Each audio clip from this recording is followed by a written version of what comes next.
할렐루야. 다시 한 번 더. 여러분도 부활할 것입니다. 시작. 여러분도 부활하실 것입니다. 믿습니까? 예. 오늘 또 부활주를 말해서 우리 찬양대가 할렐루야를, 어려운 그 할렐루야 되면 다 되거든요. 너무 우리 다시 한번 우리 찬양대 박수로 한번 격려하겠습니다. 네. 사실 우리 교회 이 구조가 보통 이렇게 성가대가 있는데, 이 구조는 미국에서 부흥 운동이 일어나면서 이렇게 임시로 만들어 둔 거예요. 성가대 옆에 이렇게. 이 구조가 바른 구조가 아니거든요. 그러니까 이 구조가 얼마나 힘드냐면, 오르간도 안 보이고 피아노도 안 보이고 지휘자가 다 힘들고, 피아노도 옆에 봐야지, 눈치 보면서 봐야 되지. 오르간 얼마나 힘드냐면, 오르간은요 제일 힘들어요. 오르간은 건반이 몇 개인 줄 아세요, 여러분? 오르간 건반 몇 개에게? 모르잖아요. 몇 단이 이게 몇 단? 기본이 2단이에요. 그렇죠, 집사님? 몇 단까지 있습니까? 4단도 있어요, 4단도. 그러니까 오르간은 어떻게 칩니까? 방방 치다가요. 또 밑에도 그 발금반 3개도 그죠? 발금반도 있잖아요, 그죠? 발금반도 있어요. 발 치고 속 치고 막 이러다가 머리 탁 돌리고 이러면 힘들어요. 피아노도 옆에 지휘자 눈치 봐야지 너무 힘든 거예요. 그래서 우리가 교회 리모델링 하면 싹 바꾸려고 해요. 성가대도 찬송 부르면 저리 보고 부르거든요. 저리 보고 불러, 찬송. 벽 보고 부른다고. 원래는 성가대는 저희 발코니 위에서 이렇게 하나님 앞에 계신다 해서 이렇게 부르거든요. 그래서 우리는 그렇게는 안 하더라도 앞으로 성가대가 앞에 이제 우리 교회 리모델링 하면 앞에 딱 나와가지고 청중을 향해서 소리가 바로 딱 나가도록 그렇게 할 거예요. 그리고 피아노, 오르간 다 이렇게 진짜 잘 볼 수 있도록 그렇게 만들 거예요. 우리 힘든 가운데서 우리 수강, 우리 할렐루야 찬 다시 한번 박수로 격려하겠습니다. 네. 여러분들 영화 보시나요? 영화 한 번씩 보시나요? 영화? 뭐라고요? 윤성이 뭐 최근에 본 영화 있어요? 어벤져스? 어디 보면서 안 끝났나? 또 새로 나왔나? 여러분들 영화는 언제 끝나요? 영화 딱 시작하면 영화가 언제 끝날까요? 역시 선생님이라서 똑똑하네. 영화가 언제 끝나냐면요, 주인공 죽으면 끝나요. 주인공 죽으면 끝. 아무리 재밌는 영화도 주인공 죽으면 끝. 맞죠? 주인공 죽으면 끝나요. 여러분들, 사람들의 이야기가 그렇습니다. 사람들의 이야기는요, 어떤 이야기냐면 위인전도 보세요. 위인들의 이야기 어떻게 시작됩니까? 이 위인은 어떻게 어디서 출생했고 또 무슨 일을 했고 어떤 업적을 이뤘고 막 이야기하다가 죽었더라. 끝. 사람들의 이야기면 죽으면 다 끝나요. 아무리 그 사람들이 뭐 똑똑하다 하더라도, 훌륭한 업적을 쌓았다 했더라도 죽으면 끝이에요. 죽으면 끝. 영화도 끝, 책도 끝. 그런데 예수님의 이야기는 완전 달라요. 예수님의 이야기는 이 땅에 살아있을 때 이야기보다도 죽고 난 이유가 더 중요해요. 그래서 예수님이 이야기를 쓴 복음서, 마태복음, 마가복음, 누가복음, 요한복음, 이 복음서 네 복음서를 보면은 예수님의 십자가 사건과 부활 이야기가 그 분량의 3분의 1을 차지해요. 예수님이 십자가에 대한 예언을 하신 내용, 십자가를 지기 위해서 일주일 동안 고난 받으신 내용, 그리고 부활하신 후에 사람들을 만나서 말씀하시고 또 증언하신 내용, 복음서의 3분의 1이 예수님의 인생 말미, 십자가, 죽음과 부활에 관한 이야기예요. 여러분, 예수님의 클라이맥스는 이 땅에 살았을 때가 아니에요. 이 땅에 살아서 뭐라고, 이게 아니에요. 예수님의 클라이맥스는 죽으시고 부활한 이후 이야기가 예수님의 클라이맥스입니다. 예수님을 따라가는 우리들도 이 땅에서 어떻게 잘 살고 이게 중요한 게 아니에요. 예수 믿는 우리들은 우리의 진정한 클라이맥스는요, 죽고 난 이후입니다. 세상 모든 사람들의 이야기는요, 이 생전의 이야기를 중요하게 생각을 해요. 그러나 예수님의 이야기는 죽고 난 이후의 이야기. 왜요? 예수님께서 부활하셨거든요. 역사적으로 예수님의 부활에 대한 논쟁이 끊이지 않았습니다. 그것이 사실이냐 아니냐, 이런 논쟁이 끊이지 않았어요. 여러분, 역사적인 사실도 논쟁거리가 될 수 있어요. 우리 친구들한테 물어볼게요. 독도는 누구 나라 땅이에요? 뭐라고? 독도는 어느 나라 땅이에요? 우리 땅이죠. 우리 땅. 우리나라 땅이에요. 그죠? 그런데 일본은 자기 땅이래요. 여러분들, 조금 어려운 게 있고, 6.25. 어떤 친구는 6.25 어떻게 읽느냐면 6.25 이렇게 읽어요. 6.25가 아니고 6.25. 6.25는, 잘 보세요. 6.25는 남침이에요? 북침이에요? 몰라요. 여자들이 몰라요. 잘 들으세요. 야, 지금 잘 들어봐. 유교는 남침이에요, 북침이에요? 뭐 북침. 와, 유진아, 유진이 지금 5학년인가? 제가 혹시 똑똑한 애거든요. 유진이가 북침이라고 생각하면 다 전멸이에요. 여기는 남침이 뭐냐면, 남침은요, 잘 들으세요. 남침은 남쪽이 침략하는 게 아니고 남쪽을 침략하는 거예요. 그게 남침이에요. 북침은 뭐냐면 북쪽이 침략하는 것이 아니라 북쪽을 침략하는 거예요. 이제 이해돼요? 어려울 거예요. 그러면 더 쉽게 똥침을 생각하면 돼요. 똥침. 자, 똥침은 여러분들 똥이 찌르는 거예요? 똥을 찌르는 거예요? 똥꼬를 찌르는 거지. 그러니까 그게 똥침이거든. 그러니까 남침은 남쪽을 치는 거예요. 자, 그러니까 유교는 남침이에요, 북침이에요? 남침이죠, 남침. 그런데 이러면 75년밖에 안 됐습니다, 유교가. 75년밖에 안 됐는데도 남침이냐 북침이냐 그런 걸로 지금 논쟁하고 있어요. 여러분, 역사적인 사건일지라도 논쟁을 많이 합니다, 사람들이. 미국의 예일대 출신의 언론인으로서 시카고 트리븐지에 법률 전문 기자가 있어요. 리 스트로벨이라는 분인데 사진 한번 보세요. 참 인상 좋은데 처음에 되게 좋지 않았어요. 지금 옆에 분이 누굴까요? 저 남자 옆에 사람이 누굴까요? 여자 이러면 안 돼요. 누구냐면 아내예요, 아내. 그 아내인데 저 아내가 예수님을 잘 믿는 사람이었어요. 그런데 이 리 스트로벨이 가만 보니까 이 리 스트로벨은 아주 좀 이렇게 사람이 좀 이렇게 정치 또 법률 전문가니까 얼마나 예리하고 또 이렇게 좀 그렇게 했어요. 남의 약점 얼마나 잘 끄집어내겠어요. 그런데 가만히 보니까 저 아내가 교회를 다니거든. 그런데 교회를 다니는데 자기보다 예수님을 더 사랑하는 것 같아요.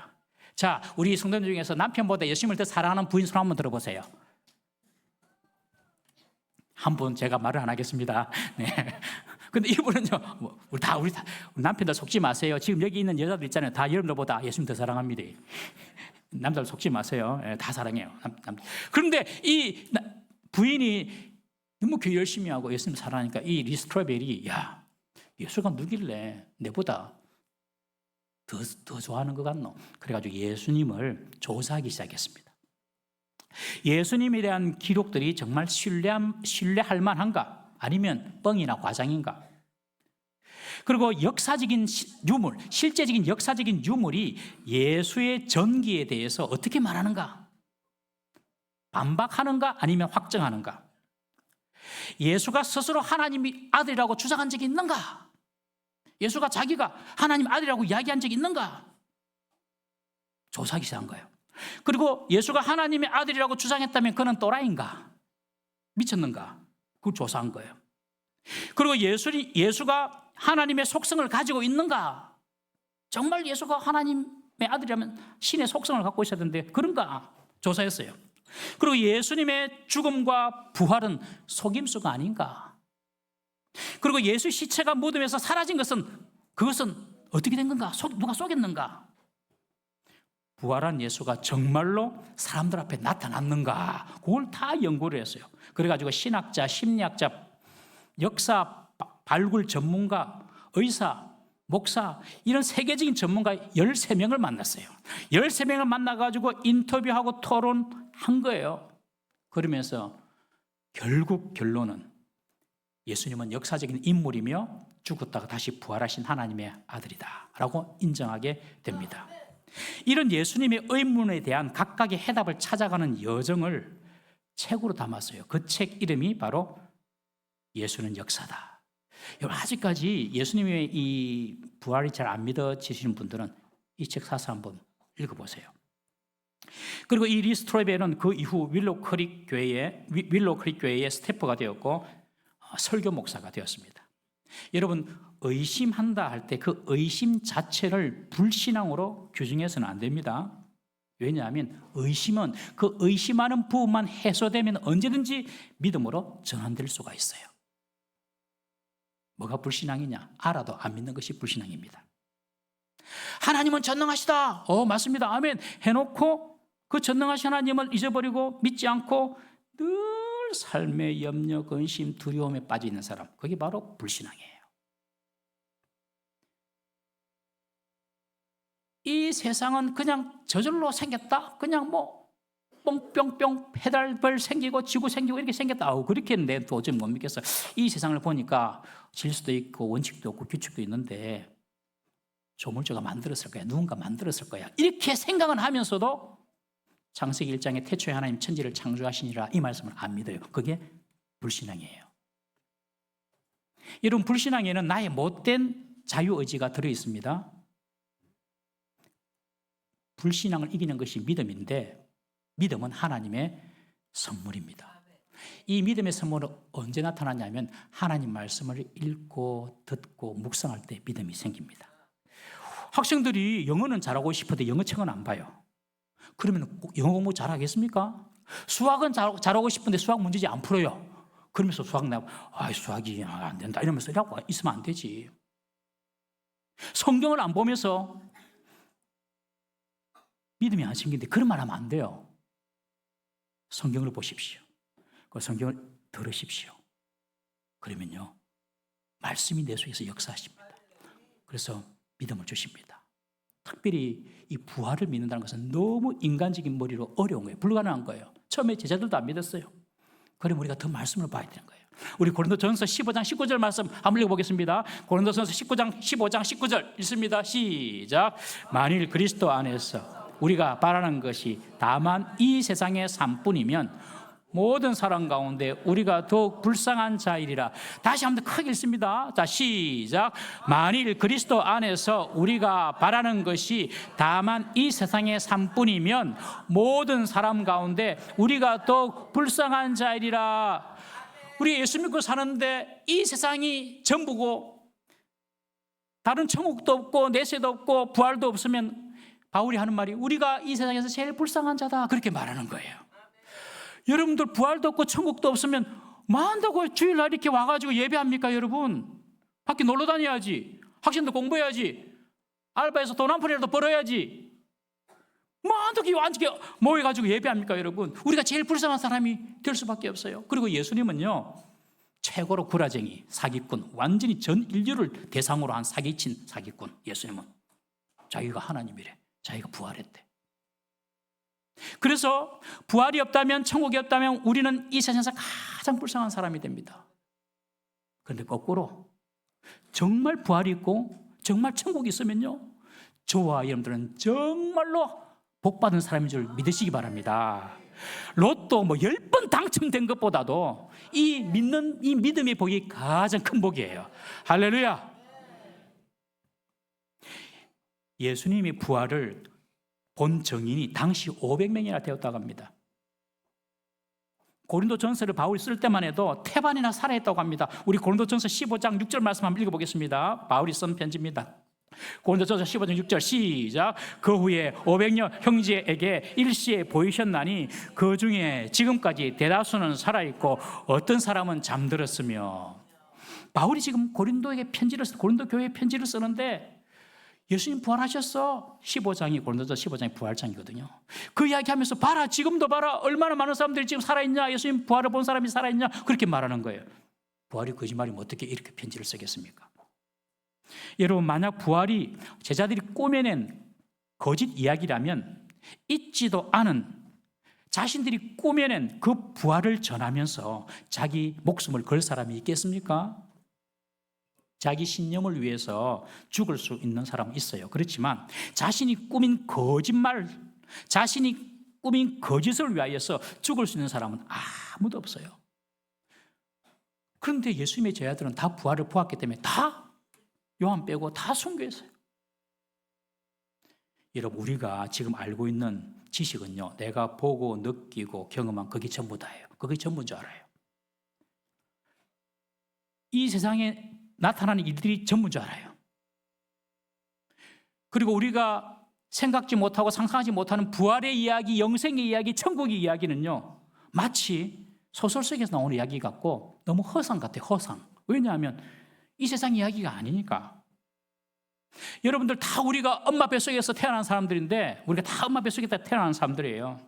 엄마 뱃속에 있는 태아가 엄마 자궁 안이 배 안이 제일 편안하고 좋은 곳이에요.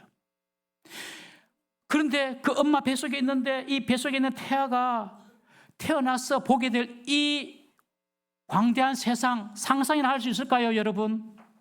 없죠.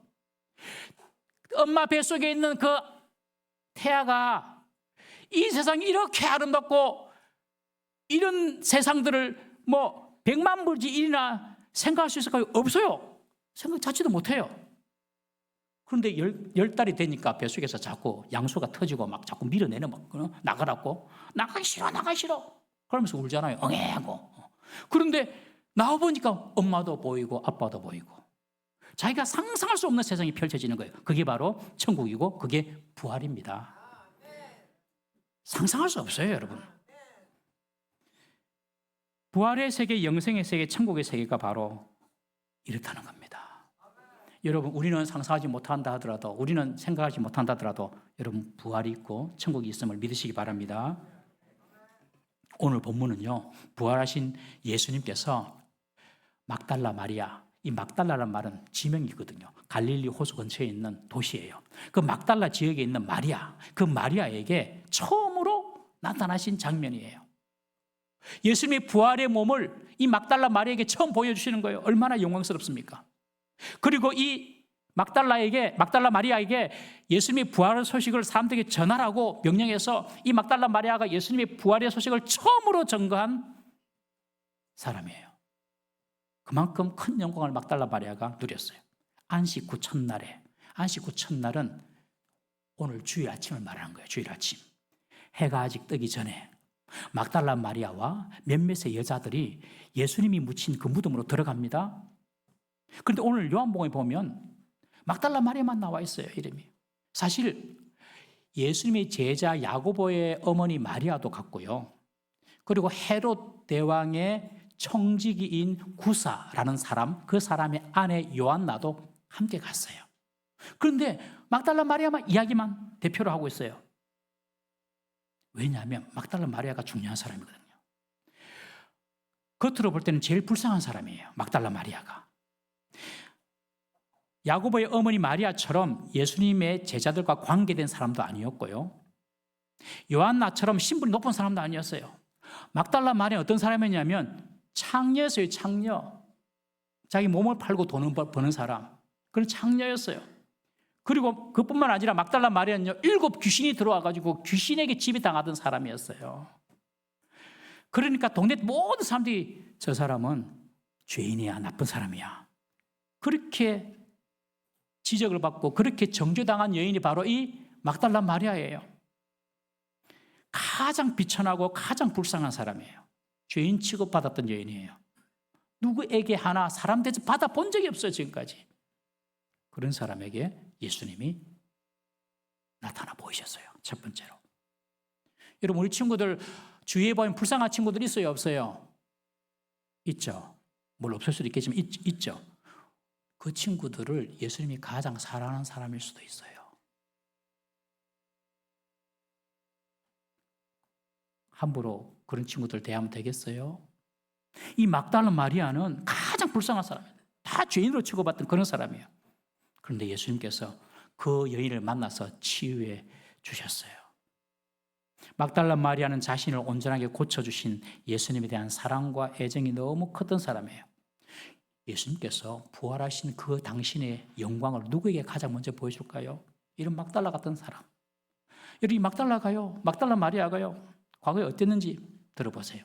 예수님께서 바리새인 시몬이라는 사람의 초청을 받아가지고 그 집에서 식사를 하러 갔어요. 그런데 이 막달라 마리아가 향유 담은 옥합을 가지고 와가지고 예수님 발곁에 서서 울면서 예수님의 발을 적셔요. 그리고 자기 머리털로 예수님 발을 닦아요. 그리고 예수님의 발에 입을 맞춰요. 그리고 거기에다가 향유를 딱 붓는 거예요. 이것을 보고 있던 그 집주인 바리새인 시몬이 속으로 생각하는 거예요. 야, 저 여자가 진짜 나쁜 죄인인데, 아니 저 예수라는 사람이 자기가 선지자면 저 여자가 어떤 자인지 다 알 건데 그 여자가 자기 몸을 만지고 자기 발을 만지고 저거 가만 놔두겠나?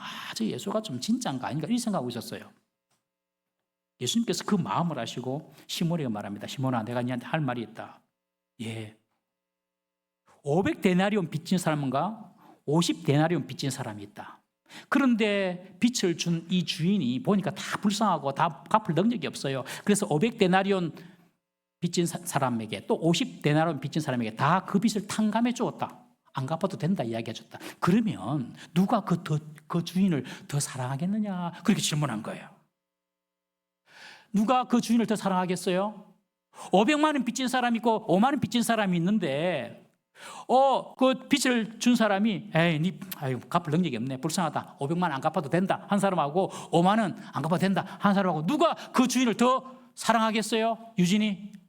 누가 더 사랑하겠어요? 500데나리온, 500만 원?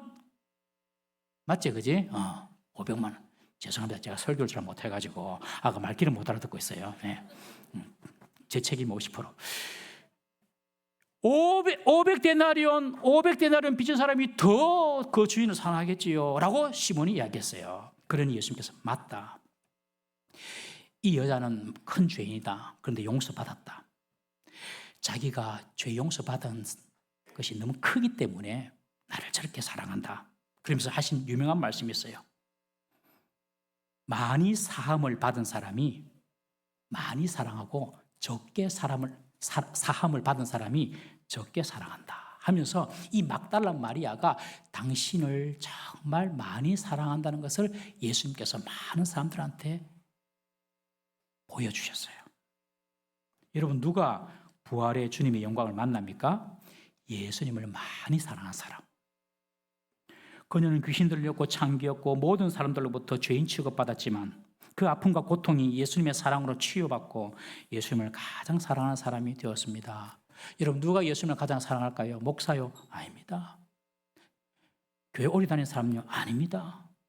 누가 예수님을 가장 많이 사랑할까요? 헌금을 많이 하는 사람. 목사가 여러분들 헌금 많이 하면 좋아할 줄 알죠? 뭐라고 예? 예, 그만하겠습니다. 예. 그래서 훅 치고 들어온 질문에 제가 지금 헌금은 믿음대로 하는 겁니다. 믿음대로. 누가 많이 했다고 자랑할 필요도 없고 누가 잘 못했다고 뭐라 할 필요도 없어요. 다 자기 믿음대로 됩니다. 그리고 이 땅에서 100배로 받을 겁니다. 주님의 나라와 주님의 일을 위하여 내 집과 토지를 버린 자는 현세에서 100배로 받으리라. 할렐루야. 나도 받고 내 자식도 받고. 여러분들 자녀가 이러면보다 100배 더 받을 거예요. 장일에 아빠보다 100배 더 받으세요. 예. 여러분, 직분 받았다고 오래 예수 믿었다고 예수님을 사랑한 것이 아니에요. 예수님을 사랑하는 사람 어떤 사람이냐면요, 자신의 큰 고통을 통과하면서 예수님께로부터 은혜를 받은 사람, 자신의 큰 슬픔 가운데서 그 과정을 통과하면서 예수님으로부터 사랑을 경험한 사람, 그런 사람이 주님을 사랑합니다. 저는 개인적으로 우리 교회에 여러분들 계시잖아요. 300분 이상 계시잖아요. 우리 성도님들 중에서 저런 고난을 당하셨나 이런 분들 보면 저는 고개가 숙여져요. 하나님께서 어떻게 저분의 믿음을 보시고 어떻게 저분을 사랑하셔서 저런 고난을 주셨을까? 그래서 고난이 큰 분들 보면 저는 고개를 숙입니다. 마음으로.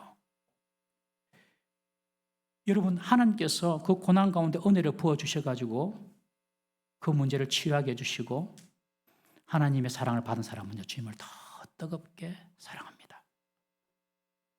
하나님께서 왜 내게 이런 큰 시련과 고통을 주셨나 생각되신 분 계시나요? 하나님의 큰 사랑을 부어주시기 위함입니다. 그래서 그 사랑을 경험하고 난 이후에 우리도 주님을 더 사랑하도록, 여러분, 예수님을 크게 사랑한 그 막달라 마리아에게 예수님께서 가장 먼저 부활의 영광의 몸을 보여주셨어요. 우리 주님을 사랑하는 우리 동부삼위교회 성도 되시길 바랍니다. 주님을 사랑하십시다. 두 번째로 누가 부활하신 예수님의 영광을 만납니까? 끝까지 문제 가운데 떠나지 않는 자, 그 문제 가운데 떠나지 않는 자, 그 고통 가운데 떠나지 않는 자에게 주님께서 영광으로 만나 주십니다. 막달라 마리아가 무덤에 갔을 때에 돌문이 옮겨진 것을 본 거예요. 순간적으로 생각합니다. 아, 누가 예수님 시신을 훔쳐갔구나. 그래가지고 베드로와 요한을 찾아갑니다. 찾아가서 돌문이 열려서 누가 예수님 시신을 가져간 게 분명해. 베드로와 요한이 급히 달려와가지고 안에 들어가 보니까 정말로 예수님 시신이 없어요. 예수님 시신이 어디 갔지? 그리고 베드로와 요한은 집으로 돌아갑니다. 다원이 어디 갔나? 아까 보이던데. 다원이 어디 갔어요? 그래. 다원아 공은? 축구공. 다원한테 물어볼게요. 목사님이. 아니, 예수님 시체를 보기 위하여서 왔는데 무덤 안에 예수님의 시체가 없어요. 그러면 다원이 네 같으면 어쩌겠노? 어려운 질문이다. 집으로 돌아가겠나? 찾으려고 애를 쓰겠나? 고맙습니다. 그런데 이 베드로와 요한은 집으로 그냥 돌아가 버렸어요. 없네요. 가버렸어요. 그런데 그 자리 끝까지 지키고 있었다니 바로 막달라 마리아입니다.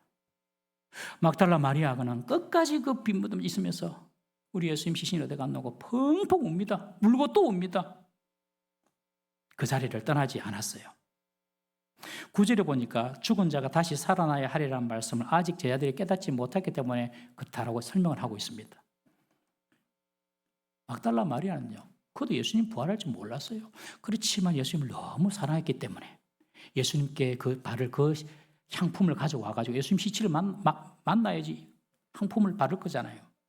그 자리를 떠나지 않고 이 마리아는 묵묵히 있으면서 웁니다. 그때 다시 무덤 굴 속으로 들어가서 보니까 천사도 만나고 그때 예수님도 만납니다. 천사가 묻습니다. 어찌하여 우느냐? 이 말은 왜 우니? 질문을 한 것이 아니라 지금 울 때가 아니다. 울 필요 없다. 이 말입니다. 예수님께서 다시 부활하시기 때문에 울 필요 없다. 그렇게 말씀하는 겁니다. 그런데 이 마리아는 그 예수님의 말씀이, 저 천사의 말이 이해가 안 돼요. 그냥 계속 옵니다. 마리아가 뒤를 돌이켜서 예수님을 보지만은 그녀는 부활하신 예수님을 알아보지 못합니다. 그냥 동산직인 줄 알고 그렇게 말합니다. 혹시 당신이 예수님 시신을 좀 어떻게 옮겼으면 나한테 이야기해 주세요. 내가 그 시신을 가져가겠습니다. 예수님인지 모릅니다. 그때 예수님께서 마리아에게 마리아야 하고 이름을 부르십니다. 그제서야 마리아가 주님을 알아봅니다. 주님의 양은 그 목자의 음성을 듣습니다. 다 알아듣습니다. 그래서 이 목소리가 예수님 목소리구나 하고 예수님을 알아보고 선생님 하고 고백합니다. 마리아가 예수님의 죽음과 시신의 분실로 슬픔과 절망 속에 갇혀 있을 그때 펑펑 울 때의 무덤 앞에서 예수님은 여전히 그곳에 함께 계셨어요. 내가 못 알아볼 뿐이었지. 여러분, 우리가 정말 예수님 믿는 사람이라면 내가 예수님을 보지 못한다 하더라도, 내가 예수님을 느끼지 못한다라도 나의 슬픔, 나의 고통 가운데 주님께서 여전히 그 자리에 계십니다. 내가 여전히 그 자리에 머물러 있으면 주님께서 언젠가 우리의 이름을 불러주시고 당신의 영광을 보여주십니다. 마리아는요, 다른 제자들처럼 그 슬픔의 자리, 절망의 자리를 떠나지 않았습니다. 여러분, 슬픔의 자리, 절망의 자리, 문제의 자리, 내 십자가의 자리 끝까지 지키고 버티시기를 바랍니다. 그러면 주님께서 이름 불러주시고 영광을 보여주십니다. 여러분, 우리의 고난의 문제나 우리의 고통의 문제나 이것은 우리를 말라 죽이려고 예수님께서 주신 것이 아니에요. 그 고난의 자리, 문제의 자리가 주님을 만나는 자리인 줄 믿으시기를 바랍니다. 내가 건강에 문제가 있으니까 주님 만나는 거예요. 내가 사업에 실패했기 때문에 주님 만나는 거예요. 내 배우자가 엉뚱한 짓 하고 돌아다니까 우리가 주님을 만나는 거예요. 내 주위에 사람들이 떠나가니까 주님 만나는 거예요. 막달라 마리아처럼 내가 울고 있는 그 자리 떠나버리면은 주님의 영광 못 봅니다. 끝까지 그 자리를 지키면서 주님이 일하시도록 인내할 때에 주님의 영광이 그곳에 찾아오심을 믿으시기를 바랍니다.